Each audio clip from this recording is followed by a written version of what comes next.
What is up, fellow nerds, and welcome back to the Dapper Snapper Gaming channel. And today we're bringing you another episode of Taking Them Down. This is a team building help series for you, and we're basically here to show you ways to beat common threats in the OU tier to help make your team just a little bit stronger if it's struggling with something specific. So before we jump into it, make sure to leave a like on the video and make sure to subscribe if you are new. And as you can see, my subscriber count is sitting at just one below the perfect number. So make sure to hit that subscribe button and leave a comment down below if you became that magic number subscriber. I'm not going to say the number out loud, but you know who you are. It's great. So today we're talking about Toxapex, and Toxapex honestly is one of the most annoying Pokemon to ever exist ever since it was introduced last gen, and it's absolutely insane. It's super strong, and it's even stronger this generation, and we're going to talk about why, and we're going to talk about how to beat it. So make sure you stick around for that. So what makes Toxapex so good, right? What's all the hype about? What makes this thing so strong? So first of all, it's got base 152 defense and 142 special defense. That is ridiculous. There is no weak side to this thing's defenses. It's just a powerhouse as far as eating hits for days, and it's insane. Now, last generation, they tended to run specially defensive kits, but nowadays they run physically defensive kits because of the prominence of things such as Dracovish and Cinderace and that sort of thing. It really helps to deal with most of the metagame, honestly, because it's lost a lot of its big threats, and we're going to talk about that in just a second. But next, typing, right? Its typing is insane. It has amazing typing with poison and water. Poison allowing it to never be toxic, unless we'll talk about that later. And then water being one of the best bulky types out there. And yeah, it's just a really great typing, and then with that comes great moves. It gets Scald to weaken those said physical attackers, and then they do literal zero because 152 defense, and then they're burned. Yeah, they're doing nothing. And then it's got Recover, which is, of course, Recover. It's got Haze to stop any kind of setup sweepers, and then, of course, Toxic to stop other walls or even anything that wants to sit in this thing's face. It's insane. It also gets Baneful Bunker, which is an option, along with Toxic in order to Toxic stall a little bit better. And it gets Black Sludge because it's a poison type, so that allows it to heal up, and it discourages Trick.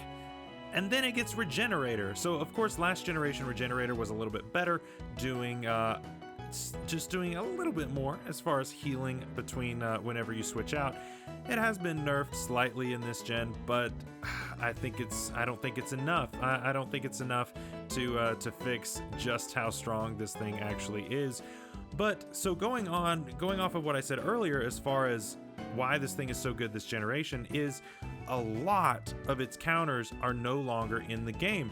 So I don't normally show things like this, but this is the Smogon page from last generation detailing the quote-unquote checks and counters to Toxapex. And as you'll notice, we've got 1, 2, 3, 4, 5, 6, 7, 8, 9, 10, 11, 12 Pokemon on this list that are listed as checks and or counters that are no longer in the game.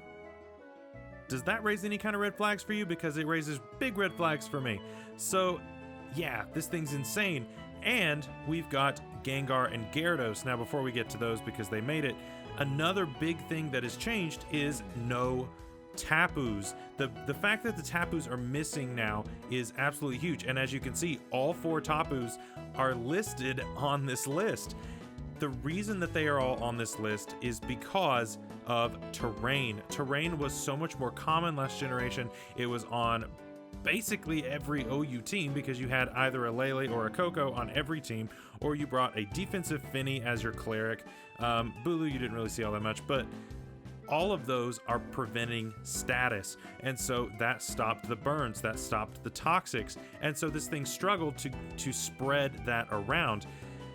Those aren't around much anymore, and so yeah, it kind of leaves Toxapex open in order to begin becoming a lot more of a threat than it ever was before. So yeah, so let's get to Gengar and Gyarados, the only two Pokemon that made it. Gengar doesn't really run Taunt this generation because now that it's in OU, it really runs either the Nasty Plot set with either Sub or Focus Sash, and then it runs a Scarf set pretty much. That's almost all you see. You don't really see a lot of Taunt on Gengar anymore.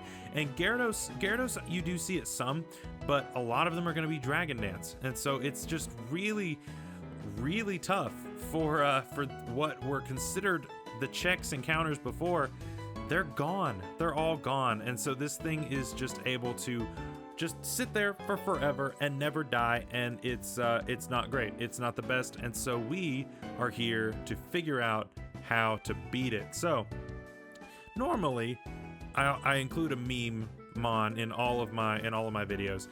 Now this time I'm going to be starting off with it. I normally don't start off with the memes, but we're going to be starting this time with Salazzle. Now, Salazzle is not typically a Pokemon you would think as a counter of Toxapex, but I mean, if you think about it, it makes sense, right?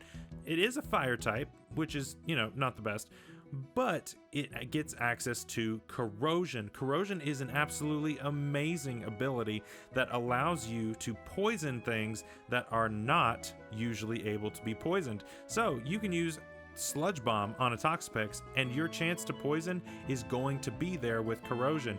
You click Toxic on a Toxapex, it is now Toxicked. It's amazing. It's absolutely fantastic, and this is an amazing way to deal with a Toxapex. It basically just gives it a taste of its own medicine. Because you are a poison type, you actually cannot be toxic yourself. Scald does do half to this, but you can't be burned. And so you can then proceed to protect and sub and just stall as much as you can in order to keep this Toxapex at bay. Eventually it has to click recover, and yeah, it puts you in a pretty decent position to wear down your opponent in the most meme and disgusting of possible ways, and it is the fate that is just amazing for a Toxapex. So get out there and poison some Toxapex. I want to see it. It'll be great. Next is going to be Espeon. Now this is an offensive Espeon, which isn't too terribly uncommon, and we've got Choice Specs on this one. So Choice Specs Psychic, I'm going to go ahead and spoil it for you. It OHKOs a physically defensive Toxapex, and that is absolutely amazing. There is not much out there that can actually do that, and this thing it can do that. So you also could trick this thing specs, but like I said, you do have the Black Sludge that is on every single Toxapex, and yeah, then you're going to be taking damage yourself. So you can though take the you can take that away if it were to stay in on you for some reason. I don't think it would, but you could always trick that onto something else later, which is pretty funny when that happens. So yeah, you never know. You can always give this thing specs and then give something else later the Black Sludge. It's great. It's fine. But why is this thing a second layer threat? I think of these things in layers, right? First layer would just be, okay, this thing is a psychic type, therefore it's a check. Beyond that, this thing gets Magic Bounce, and Magic Bounce blocks Toxic, and that is what allows you to get this thing in for free. All you have to do is bait out the Toxic. Now, obviously, your opponent isn't going to always do what you want them to do, and they might click Scald instead. But if you can bait out a Toxic, you get Espeon in for free because it's going to bounce it back. Yes, it won't actually toxic the Toxapex, but you've gotten it in for free, no damage, doesn't matter. This thing has that second level to it that I really like to show off in these episodes. And in that same vein, we have Heliolisk. Now, Heliolisk is a second level threat because of Dry Skin. These abilities are really coming in handy here because Dry Skin allows you to be immune to Scald, and not just immune, you heal from it. And so if you bait out the Scald, Heliolisk can actually come in on that for better than free. I mean, it's fantastic. You actually get health back for coming in on a Scald. This thing doesn't really care about being toxic, and you click T-Bolt, and Scarfed alone does 63 to 75. I like that damage. That is very good damage. And of course, you can always run specs. You can always run, you could run modest because this thing's pretty quick.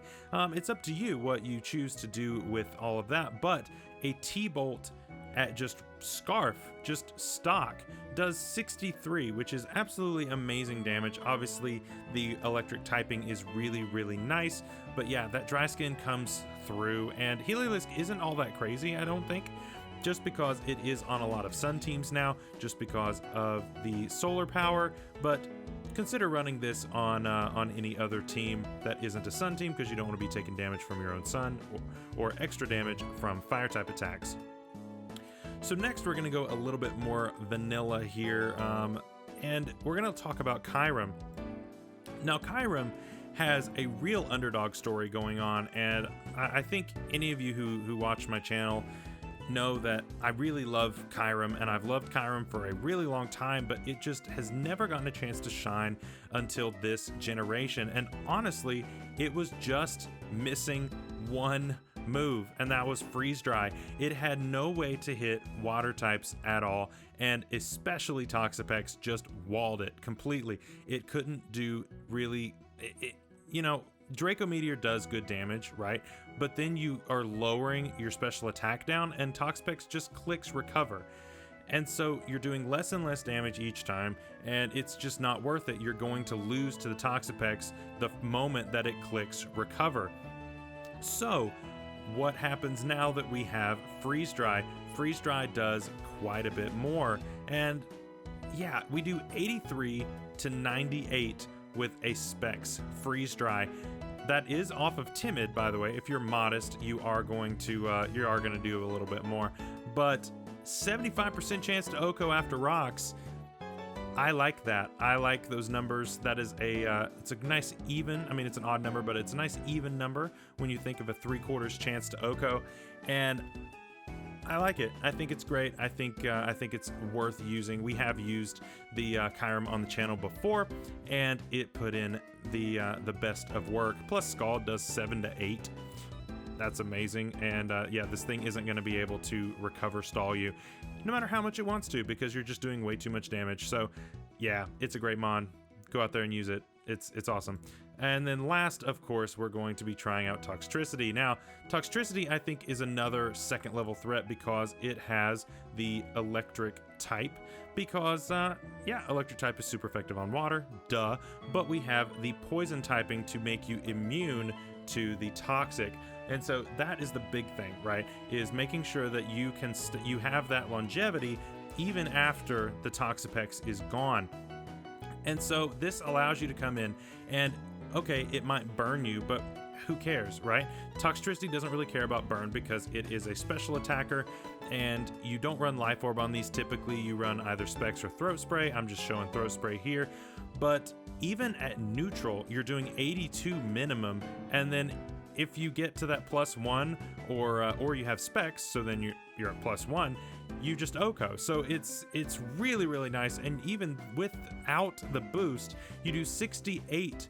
You have a 68% chance to OHKO after rocks, which is awesome. I think it's awesome. So these are definitely what I would consider top tier threats for Toxapex, and I think you should try them out. I think you should put them on your team.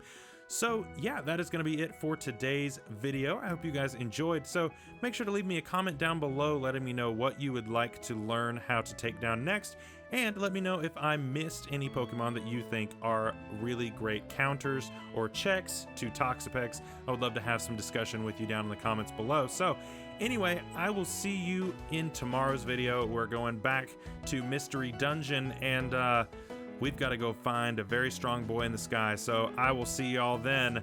Bye-bye.